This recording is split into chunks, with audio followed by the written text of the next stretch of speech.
কথায় আছে পুরনো চালে ভাতে পারে, তেমনি একটি ভিডিও নিয়ে এসেছি স্যামসাং।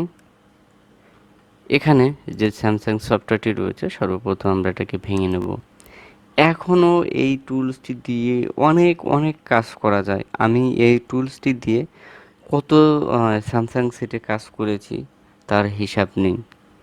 সেই জন্য আবারও আপনাদের মাঝে এই সফটওয়্যারটি শেয়ার করার চেষ্টা করছি। আমরা যারা জানি না, নতুন এবং যারা পুরাতন, তারাও কিন্তু জানে যে এই সফটওয়্যারটির কাজ কতগুলো, কত প্রয়োজন, কত গুরুত্বপূর্ণ। এই সফটওয়্যারটি যদি আপনারা আপনাদের কাছে রেখে দেন, ইনশাল্লাহ আশা করি কোনো না কোনো সময় আপনারা এই সফটওয়্যারটি দিয়ে অবশ্যই ইনকাম করতে পারবেন।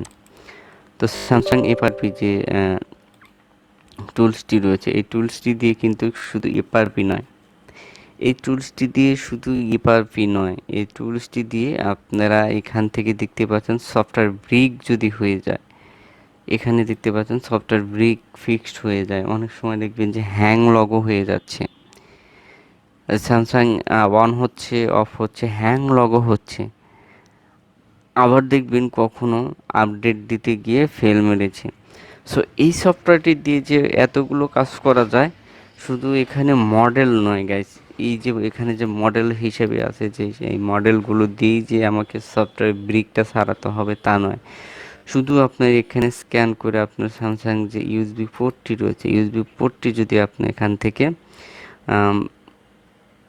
পাওয়াতে পারেন, তাহলে কিন্তু আপনি সহজেই এখান থেকে সফটওয়্যার ব্রিকটি করতে পারবেন। এবং এখানে এফআরপি রিসেট তো না বললেই নয়, এগুলো আপনারা সবাই জানেন। অবশ্যই ডাউনলোড মোডে কিন্তু নিয়ে আসতে হবে, আপনার সেটটিকে ডাউনলোড মোডে নিয়ে আসতে হবে। এখানে উপরে কিছু অপশন দেখতে পাচ্ছেন, টুল ক্যাবিনেশন ফাইল, এখান থেকে আপনি যে কোনো সফটওয়্যার থেকে ক্যাবিনেশন ফাইলটা তৈরি করে নিতে পারবেন।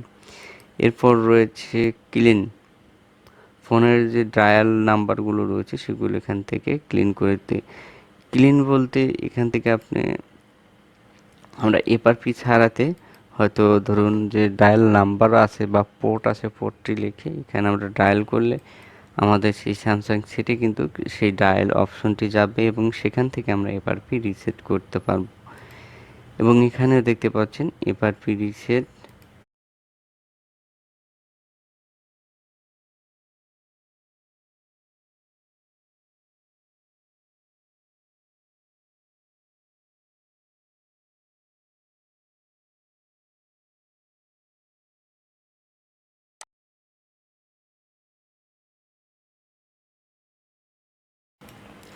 যেহেতু আমার স্যামসাং সেটটি লাগানো ছিল, যার ফলে অটোমেটিকভাবে এখানে দেখতে পাচ্ছেন ফ্যাক্টরি রিসেট কিন্তু খুব সহজেই নিয়ে নিয়েছে,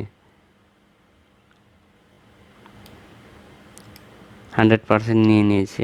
তো এই জন্য বলতে চাই যে স্যামসাং যে সেটগুলো রয়েছে, অ্যাকচুয়ালি এফআরপি রিসেট করতে বা এফআরপি বাইপাস করতে কিন্তু খুবই একটি ভালো একটি সফটওয়্যার। এখানে মডেল রয়েছে, হিউজ পরিমাণ মডেল রয়েছে, ওল্ড মডেল রয়েছে।